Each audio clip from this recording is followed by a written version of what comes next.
Everyone, Atalanta here. Today we're going to learn a little bit about throwing the bones. Now, what is throwing bones? Well, it's a type of divination similar to tarot, using a pendulum, looking into a crystal ball, maybe palm reading, but it's a little bit different in the fact that we use bones, shells, and curios to get in touch with the ancestors where you get advice on the future or maybe things that you're dealing with right now. So we have Brandy McGee. She'll be our guest today. She is a big figure on TikTok and Instagram. So no further ado, let's go ahead and introduce her. Brandy, how you doing?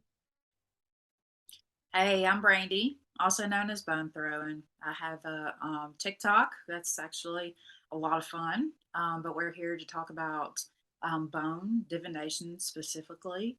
Kind of where it originated, maybe where it started. It's one of the oldest forms of divination in the entire world, and a lot of different cultures did it a lot of different ways, and it's going to be a lot of fun discussing that. Exactly, exactly. So what would you say is the biggest difference between throwing bones and other forms of divination? Well, in some books that I've read, um, divination back in a long time ago is actually used in like battle strategies and things like that.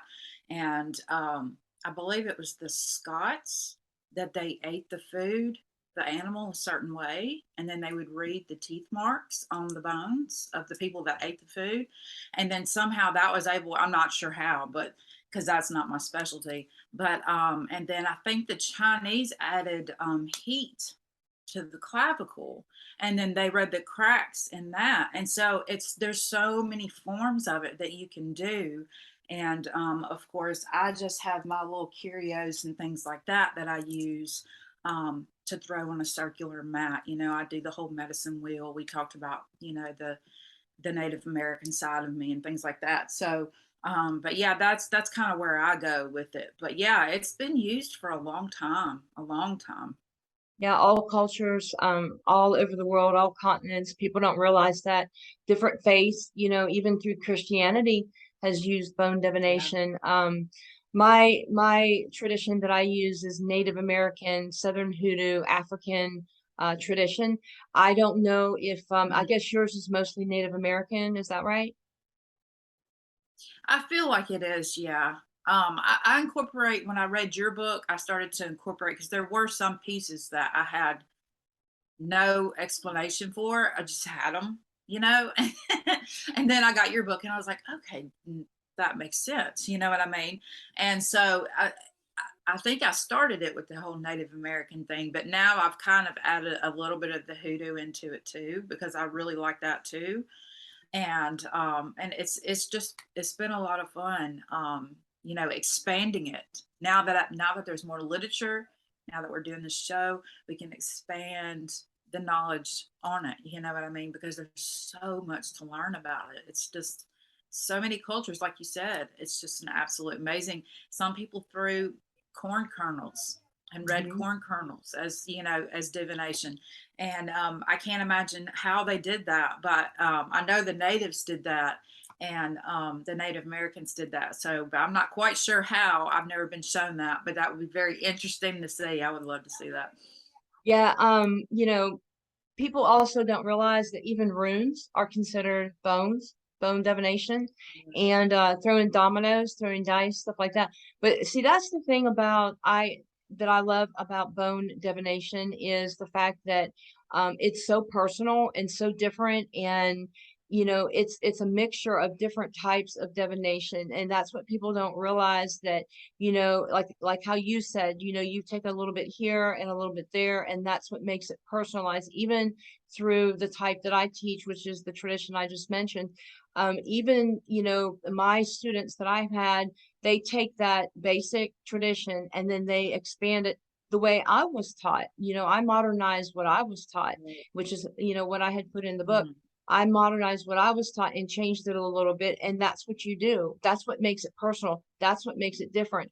It's not, and I'm not downing tarot or dowsing or crystal gazing or Oh anything yeah, like that by definitely any not. means. Yeah, matter of fact, I still fall back on that. It's just that I just feel like bone divination is just so personal. And now I'm going to ask you a question because I would like to know what your answer is with this because everybody's different. When you speak to the ancestors, whose ancestors do you speak to?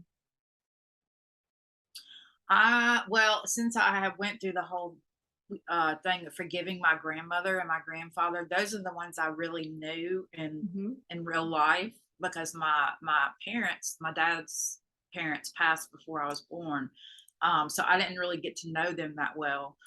So it's really more of my mom's side that I talk to, which is actually where the Native American comes from that we can locate. I mean, my dad definitely looks Native American. We just don't have it documented on his side because of just the way everything went back in those days. You know what I mean? They destroyed records of all kinds and things like that, and then kind of erased our ancestry from our family. So I just have to go on the seat of my pants and what I feel in my And heart. Oh no, no, that's right. But did you know that whenever I do my my divination and the traditions that I teach, now it depends on what I'm doing. If I'm doing a quick throw for somebody, like how you do whenever you're on TikTok and stuff like that, obviously I speak to just my ancestors. However, when I'm doing a throw for somebody and the tradition that I teach, I actually speak to their ancestors. I wasn't sure if you were aware of that, but Okay. that's yeah, I actually speak to their ancestors, and my ancestors speak to their ancestors. It's just like a big party. Everybody gets together. So, but different traditions Yeah. actually speak to that. That's why I wanted to kind of throw that one at you, is because different traditions speak to different ancestors. Sometimes you're speaking to yours, sometimes you're speaking to theirs, but it's a relationship that you have to form. You just mentioned that, you have to form that Right. relationship with your family, with your, with your ancestors. People often ask, well, how can you throw bones if you've been adopted? Well, your ancestors are always in touch with you no matter what. It's kind of like Right. DNA, how it trickles down. It's a little light that trickles down into your. Did you have problems connecting with your ancestors, or how did you do that? Shadow work. A lot of shadow work, going back and going through things that they did to me when they were alive, learning the positive what I can from it, which was I don't drink alcohol to this day because they were alcoholics. So I took what they did and I learned from it and applied it to now. And then I was able to forgive them because back then they didn't know that alcohol was that addictive. Like they didn't realize the repercussions of it. It was like back when people were smoking when they were pregnant. They didn't know that that was a bad thing. And so I kind of it took me a long time to forgive them for that. But yeah, I do work with my ancestors and spirit whenever like I'm doing TikTok throws and things like that because it's really hard to connect with their ancestors like that quick because on the Mhm. TikTok it goes by so quick. You know what I Mhm. mean? And so I'm like really supporting on my ancestors, and you could tell like they get tired Mhm. when they start giving no, no, no, no, no. And then I'm like, okay, it's time to go, guys. Ancestors tired. But when it comes to Etsy, my Etsy shop, um, I get more information there Right. about the person. So I can connect a little bit more there, you know what I mean? And give them more of a clear reading, So if I have more of a connection, I will try to reach out to their ancestors like you do. But most of the time, yeah, kind of stick with mine Speak and to your own. spirit Yeah, here. that's what I was mentioning, kind of what I do. If it's something quick like that, you have to just rely on your own. But okay, so I'm going to take a Right. minute here and kind of show everybody what you do. I'm going to throw a couple of your videos up if that's okay. Sure. Do you have a question for the bones? Drop it below and I'll pick some and answer. Let me cleanse. Now I'll do the daily reading. Whoop, what fell off the table? Our health. Our health fell off the table. We need to pay more attention to your physical health. Okay. Um, right here, your boundaries are open. That's fantastic. Things seem to be flowing very smoothly for you right now, which is great. You have your family right here. It's very close to your boundaries. And I see that you do have a wish for your family, as we all do. And that wish is definitely going to come true. So definitely keep an eye out for that. Your ancestor is embracing whatever this wish is that you have for your family. So it's definitely going to work out. Okay. Up here, your your other ancestor is also connected to your boundaries. And this ancestor actually has a message for you, and she's trying to tell you that you need to be more defensive when it comes to your self-care. You need to take it more seriously, because your self-care is everything. If you're not happy, then nobody else is happy. You know what I mean? So look in the mirror and see what you can do to kind of take your power back, because your ancestors definitely pushing you, saying that you know you need to be more defensive over your self-care. Okay. Once you've got your self-care in order, your work and all that stuff is going to come together. You're going to have a good work ethic. Your financial crisis is going to be over. And your transformation right here is going to happen too as well. And it's going to alleviate a lot of fears and concerns that you have about money. I see a large chunk of money right here, which is fantastic. Your transformation that's going to take place, like I said, it's going to give you confidence as well. And it's also going to give you back your own personal protection. And it's going to give you some patience. So that's fantastic. Let me see, make sure I got everything. Yep, she's definitely up here speaking to you, because here we got the mouth over here, if y'all can see it. But yeah, over here, this is the message I was talking about. So definitely do that self-care. Get that done, okay? Y'all have a good day. Did Gina's granddad know that she was with him when he was dying? Absolutely, yes. Is Willow's past big brother with her? Yes. Yep. We're back with Brandy McGee, and we just showed a couple of her TikTok videos and what she does. Brandy, do you have anything you'd like to share with us, like maybe a favorite piece or, favorite video? What about a favorite piece? I do have a favorite piece actually, and it's this little guy. This is a teeny tiny turtle shell. Okay, I've had this shell since I was in second grade, because my dad actually caught this little guy for me, and he snuck into the water. I was like, what is he doing? And then he just reached down and grabbed this little baby turtle. And so I had this turtle, and unfortunately I took it to school, and this little kid like stuck a pencil in it. So I kept the shell because I was so attached to this little baby. Oh, And my dad's like, what are you going to do with this thing? I was like, I don't know, but I'm just going to keep it. And I've a had it. very important component in bone throwing is the ancestors. And of course, the ancestral altar is imperative that we have one of those. That is where we go to pray to the ancestors, to speak to the ancestors. It's even where we keep our bones stored at times, although I keep mine stored with me at all times next to my bed. I practically sleep with them. But the ancestral altar is where we speak to the ancestors, we give offerings, we talk to them.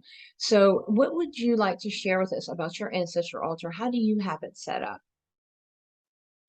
Um, well, I had their pictures up for a while in frames, and then I didn't really feel like that was personal enough. So then I stuck them on,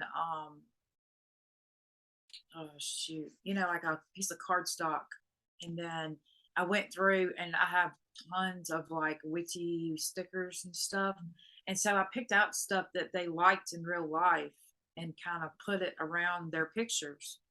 And then now I have that up on the altar instead of just their picture. So now they have things that they can like kind of look at. I know that sounds weird, but they have pictures around them of flowers and and of things like that, so that they can still get that vibe. I felt like a picture just wasn't enough. I do have them back here on this altar, but this room normally stays closed until the afternoons. And then when I come in here is when I open my altar and I start doing my orders and things like that. So, but yeah, they're back there. They stay covered during the day. Like I say, doors, everything's shut in here. It's dark, and then I give them my offerings, do my sprays, you know, try to open my altar up a little bit. Call I them like on. that. There are three main rules that you need to keep in mind with your ancestral altar. The first one is never put it in your bedroom. If you have to put it in your bedroom, keep it covered unless you're using it. And it's for obvious reasons of disrespect, it being in the bedroom. The next one is if you put an offering up there, do not take it down unless, of course, it's going to spoil or you ask permission to the ancestors to do so. You can ask by divination, dreams, meditation, and such. The last is do not put the living on the ancestral altar. If you've got a picture of you and say grandma that has passed away, make sure you cut yourself out. Do not put the living on there. So as far as offerings are concerned, and you always put what they like, not what you like, but what they like. For example, my sister who has passed in 95 liked Oreo cookies. So I put Oreo cookies up on the ancestral altar. If you do not know what they liked, good fallback is always whiskey and rum and tobacco. So those are good fallbacks. You can always put those up there. And like I said, never ever take down the offering unless you ask permission or if it's going to spoil. So those are just some little tips and tricks as far as setting up your ancestral altar. You can put pictures up, you can put candles, incense. Just decorate it, make it beautiful. You know, like Brandy did. You know, she took poster board and did little stickers and just little decorations around of things that they liked. Very good idea. Just make it your own, make it beautiful, make it respectful for them. It's just a place where you can go pray to them, talk to them like how we're doing, talking, you know, to each other. They can't hear you unless you speak aloud. They're people just like we are. So just keep that in mind whenever you're creating your ancestral altar. Well, we've run out of time. So, Brandy, I would like to say thank you for coming on. This is my second show, and it has been an honor to have you on here. We will catch you on TikTok. And yes, so we would love to have you on again, maybe to go a little bit deeper into how to throw bones. And we will see you soon. Blessed be. Definitely. Anytime. Thanks.